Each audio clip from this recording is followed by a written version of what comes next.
देश के 77वें गणतंत्र दिवस के अवसर पर मैं उत्तर प्रदेश के सभी नागरिकों को हृदय से बधाई देता हूं।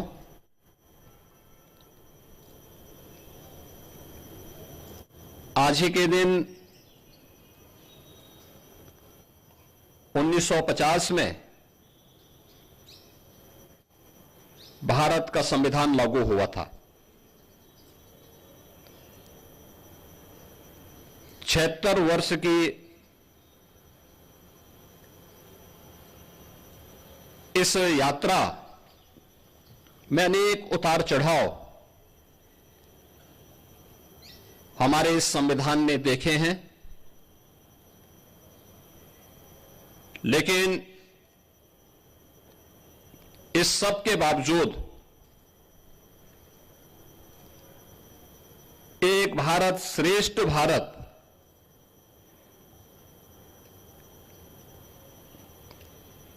के अपने संकल्पों के अनुरूप उत्तर से दक्षिण तक, पूरब से पश्चिम तक प्रत्येक भारतवासी के गौरव, भारत की एकात्मता और अखंडता के लक्ष्य को आगे बढ़ाते हुए आज हम सब एक नए भारत का दर्शन कर रहे हैं। इसमें हमारे संविधान की एक महत्वपूर्ण भूमिका है। मैं इस अवसर पर राष्ट्रपिता महात्मा गांधी, जिनके नेतृत्व में भारत के स्वाधीनता आंदोलन ने एक नई ऊंचाइयां प्राप्त की, उनकी स्मृतियों को नमन करता हूं।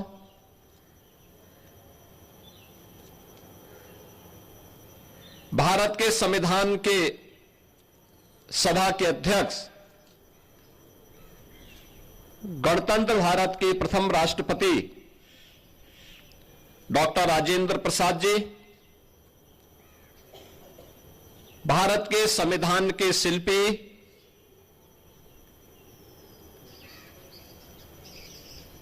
बाबा साहब डॉक्टर भीमराव अंबेडकर, वर्तमान भारत के शिल्पकार लौह पुरुष सरदार वल्लभ भाई पटेल, क्रांतिकारियों के सिरमौर नेताजी सुभाष चंद्र बोस समेत भारत माता के उन महान सपूतों को, जिन्होंने देश की आजादी के लिए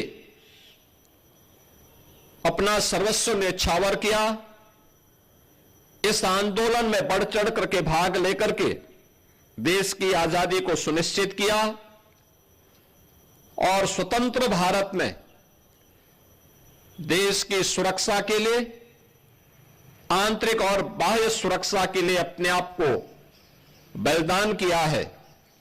ऐसे भारत माता के सभी ज्ञात अज्ञात सपूतों के प्रति विनम्र श्रद्धांजलि अर्पित करते हुए उनकी स्मृतियों को मैं नमन करता हूं। हम सब जानते हैं कि 1947 में 15 अगस्त के दिन देश आजाद होता है। उससे पहले भारत के संविधान सभा के निर्वाचन संपन्न हो चुके थे। डॉक्टर राजेंद्र प्रसाद जी के नेतृत्व में भारत के संविधान सभा के निर्माण के उपरांत 26 नवंबर 1949 को भारत ने अपने संविधान को अंगीकार किया। आज पूरा देश 26 नवंबर की तिथि को संविधान दिवस के रूप में आयोजित करता है। हर भारतवासी का दायित्व बनता है कि हम अपने संविधान के प्रति पूरी श्रद्धा और पूरे समर्पण भाव के साथ कार्य करें, क्योंकि सम और विषम परिस्थितियों में भारत का इस संबल बना है।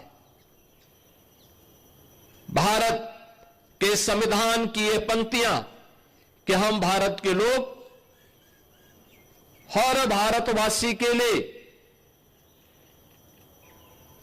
एक नई प्रेरणा है कि भारत के संविधान का संरक्षक, असली संरक्षक अगर कोई है तो भारत का नागरिक है। उस भारत के नागरिक के प्रति हरेक संस्था को, हरेक नागरिक को, हरेक मंत्रालय और विभागों को अपनी जवाबदेही को सुनिश्चित करना होगा और यह संविधान के प्रति हमारे समर्पण के भाव को भी व्यक्त करता है। हम सब इस बात को जानते हैं कि जब भी हम संविधान की मूल भावनाओं का अनादर करते हैं तो वास्तव में भारत माता के उन महान सपूतों का, जिनके बल पर, जिनके दम पर यह देश स्वतंत्र हुआ, हम उनका अनादर भी करते हैं। यह अनादर भारत के संविधान का नहीं बल्कि भारत के उन महान पुरुषों का अपमान है जिनके बल पर यह देश स्वतंत्र हुआ। और इसलिए हर नागरिक का यह दायित्व बनता है कि वह संविधान के प्रति पूरी श्रद्धा और समर्पण भाव के साथ कार्य करे। यह हमारे लिए एक पवित्र दस्तावेज है जो हर विपरीत परिस्थितियों में हमारा मार्गदर्शक होगा। भारत को एकता और अखंडता के सूत्र में बांधने से लेकर के देश के अंदर न्याय, बंधुता और समता के एक भाव को प्रत्येक नागरिक तक लागू करने के अपने इस अभियान को निरंतर आगे बढ़ाने के इस क्रम को हमें जारी रखना होगा। याद रखना, ये तीन शब्द भारत के संविधान के न्याय, समता और बंधुता हर नागरिक को बिना भेदभाव के न्याय मिले। देश के अंदर जाति, मत, मजहब, क्षेत्र और भाषा के आधार पर किसी प्रकार का भेदभाव न हो। परस्पर समता और बंधुता का यह माहौल पूरे देश के अंदर आगे बढ़ेगा तो भारत को विकसित भारत बनाने के प्रधानमंत्री मोदी जी के अभियान को कोई रोक नहीं सकता। विकसित भारत की संकल्पना हर भारतवासी के लिए गौरव का क्षण होना चाहिए, क्योंकि यह क्षण केवल देश की आर्थिक समृद्धि का मात्र नहीं, हर नागरिक की खुशहाली का दिन होगा। हर एक नागरिक के जीवन में कई गुना समृद्धि का दिन होगा। लेकिन इसका रास्ता समाज के अंतिम पायदान पर बैठे हुए व्यक्ति से प्रारंभ होता है। हमारे गांवों से, हमारी गलियों से,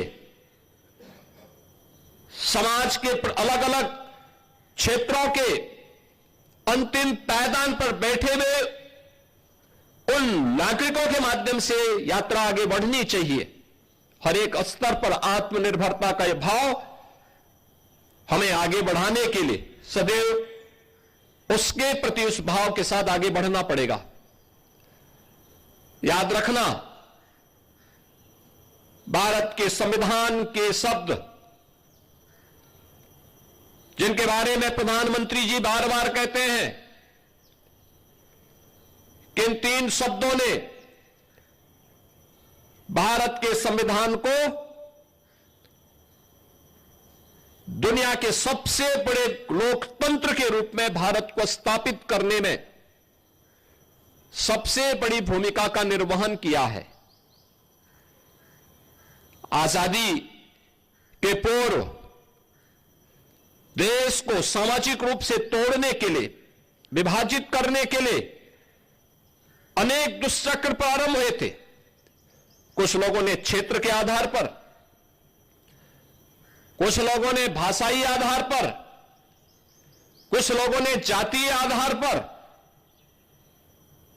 देश को विभाजित करने के अनेक षड्यंत्र रचे थे, लेकिन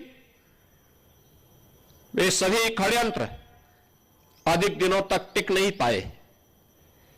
जब भी संविधान के मूल भाव को कमजोर करने की साजिश होती है तो आप इस बात को देखते होंगे कि कहीं ना कहीं से इस सुखबुगाहट भी शुरू हो जाती है, जो सुखबुगाहट वर्तमान में उन भावों को कमजोर करता है जो न्याय के सिद्धांतों के विपरीत हो। भारत का संविधान व्यष्टि नहीं, समिष्टि के उस भाव के साथ हम सबको जोड़ने की एक नई प्रेरणा देता है। कोई व्यक्ति अगर यह कहता है कि मैं न्याय से ऊपर हूं, मैं संविधान से ऊपर हूं, मैं व्यवस्था से ऊपर हूं, तो मुझे लगता है कि वह भारत के संविधान की अवमानना कर रहा है। अगर कोई व्यक्ति कहता है कि बनाई गई व्यवस्था पर मेरा विश्वास नहीं, जो मैं कहूंगा वही सब कुछ होगा, यह नहीं चल सकता। और आज का यह दिवस हम सबको भारत के इस महान संविधान के प्रति उस समर्पण भाव के साथ आगे बढ़ने, उन संकल्पों को आगे बढ़ाने की एक नई प्रेरणा का दिवस है। हम सब उत्तर प्रदेशवासी भारत के इस संविधान को सम्मान देते हुए उन सभी राष्ट्र नायकों को, जिन राष्ट्र नायकों का एक ही ध्येय था और वह था राष्ट्र प्रथम का भाव,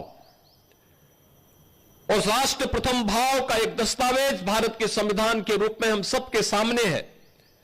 और यही वर्तमान के हमारे संकल्पों को, देश के संकल्पों को एक नई ऊंचाइयों तक आगे बढ़ाने में मददगार होगा। मैं आज के इस अवसर पर पूरे प्रदेशवासियों को 77वें गणतंत्र दिवस की एक बार फिर से हृदय से बधाई